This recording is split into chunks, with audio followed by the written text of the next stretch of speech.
Everyone, welcome back to commerce classes. आज की इस वीडियो में हम डिस्कस करेंगे class 11th business studies chapter number 2।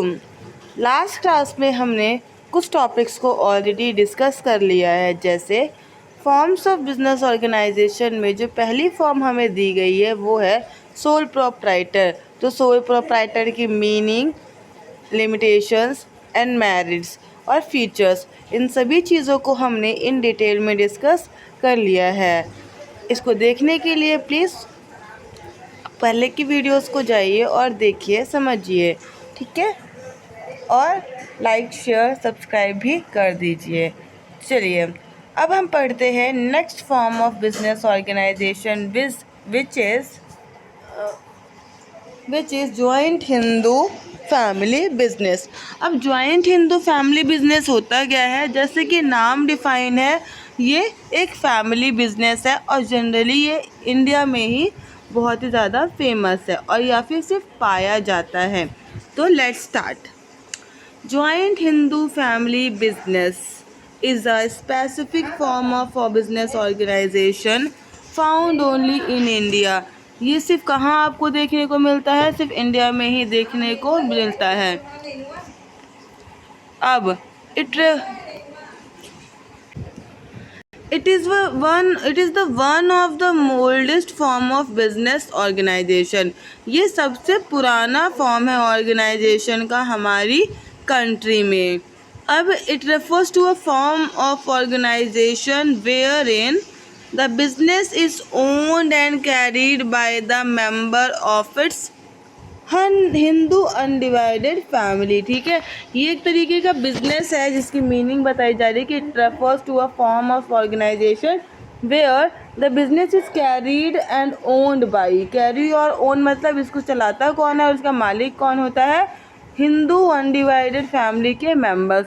It means आपकी जो फैमिली है उसमें डिवीज़न नहीं होना चाहिए, आपके फैमिली के सभी मेंबर्स एक साथ यूनाइट जॉइंट फैमिली होनी चाहिए। अब द बेसिस ऑफ मेंबरशिप, अब इसमें आप मेंबर्स कैसे बन सकते हैं? तो the basis of membership in this business is by birth. जैसे ही आप जन्म लेते हैं वैसे ही आप इसके क्या बन जाते हैं? मेंबर बन जाते हैं। इसके अलावा इस बिज़नेस में तीन आने वाली जनरेशन्स क्या होती हैं? मेंबर्स होती हैं। नाउ अब बिज़नेस का कंट्रोल कौन करता है? बिज़नेस का जो कंट्रोल होता है वो होता है कर्ता के हाथ में। अब कर्ता कौन होता है? कर्ता जो होता है वो आपकी फैमिली का सबसे एल्डेस्ट मेंबर होता है, सबसे बड़ा मेंबर जो होता है वो ही क्या कहलाता है? आपके बिज़नेस को कंट्रोल करता है। तो याद करिएगा नाम की कर्ता, ये कर्ता है जो हमारे बिज़नेस के, जॉइंट हिंदू फैमिली बिज़नेस के क्या है? कर्ता धर्ता है। ठीक है, कर्ता धर्ता इसी के नाम पड़ा है कर्ता। अब बाकी जो मेंबर्स होते हैं उनकी ओनरशिप राइट क्या होती है? इक्वल होती है, प्लस उनको हम क्या कहते हैं? को पार्टनर। तो यही कहा जा रहा है all the members have equal ownership right over the property of N ancestor. जो बुजुर्ग है, जो पूर्वज है, उनकी प्रॉपर्टी में सभी मेंबर्स का बराबर का अधिकार होता है। ठीक है, और इन मेंबर्स को हम क्या कहते हैं? को पार्टनर्स कहते हैं। Now come to the next.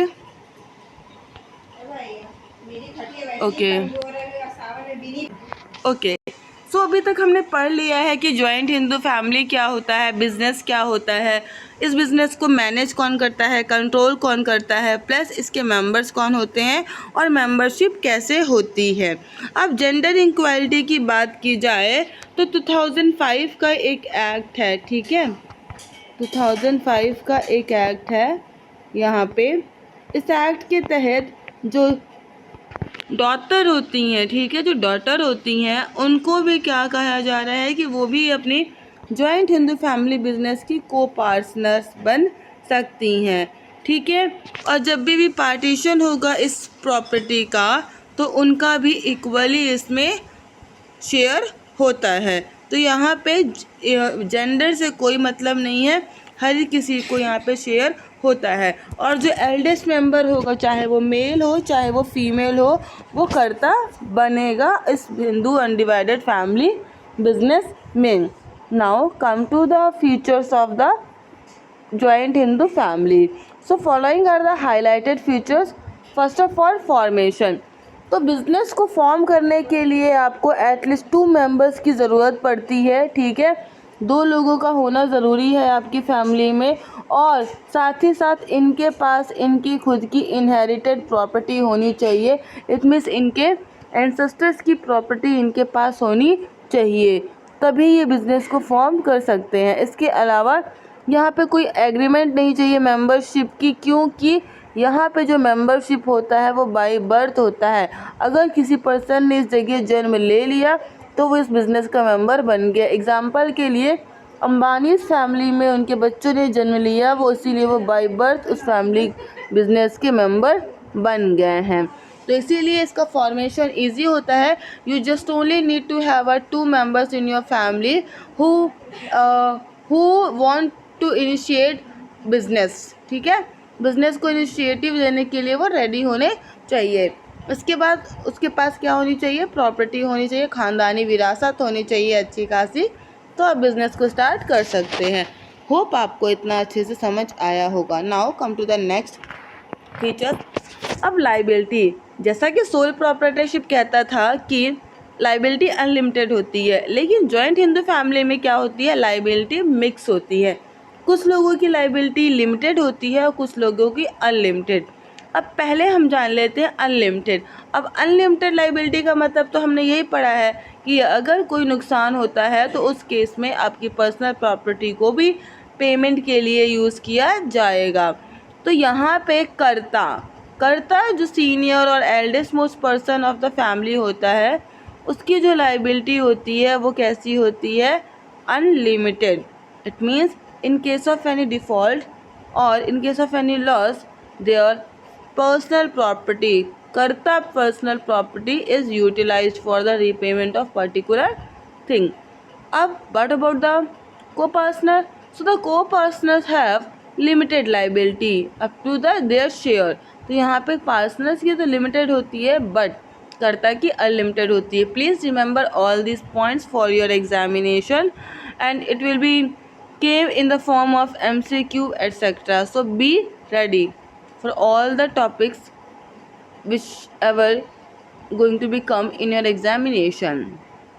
Now come to the next feature, which is control. So it is headed by the karta, or generally we found in Indian family that if the karta is the head, all the members should need to have work according to the karta.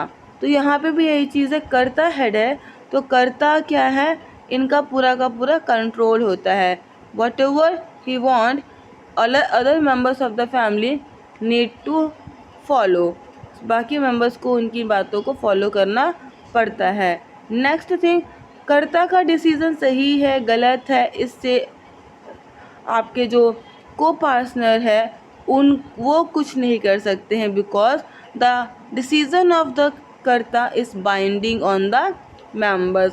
तो कर्ता जो भी decision लेता है वो चीज़ उन पर bind होती है, उनको फॉलो ही करना पड़ता है।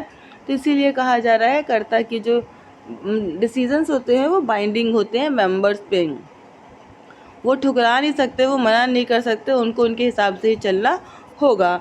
Now continuity.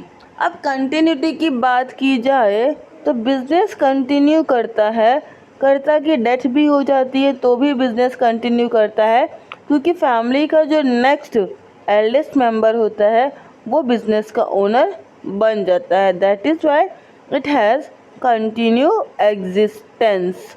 होप आपको इतना समझ में आएगा। अब जैसे ये बिज़नेस आपका अंबानीज़ का चल रहा है, अगर अंबानी की डेथ हो गई तो अनंत अंबानी और उसके बच्चे हैं जो इस बिज़नेस को आगे कंटिन्यू करेंगे।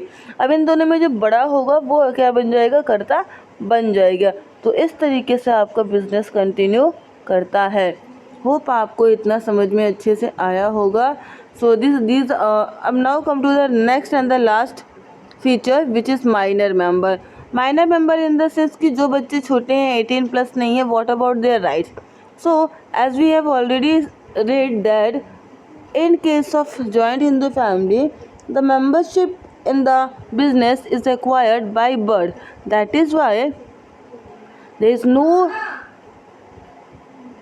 requirement of doing any legal formalities, and an individual person become a member by birth. If you have taken birth in that particular family, automatically you become the member of that particular business.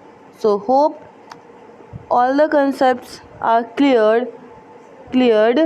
ठीक है, और आप लोगों को अच्छे से चीज़ें समझ में आ गई होंगी. So for today this much is enough. Please like, share and subscribe the channel. मिलते हैं कल. Till then take care of yourself. Have a good day.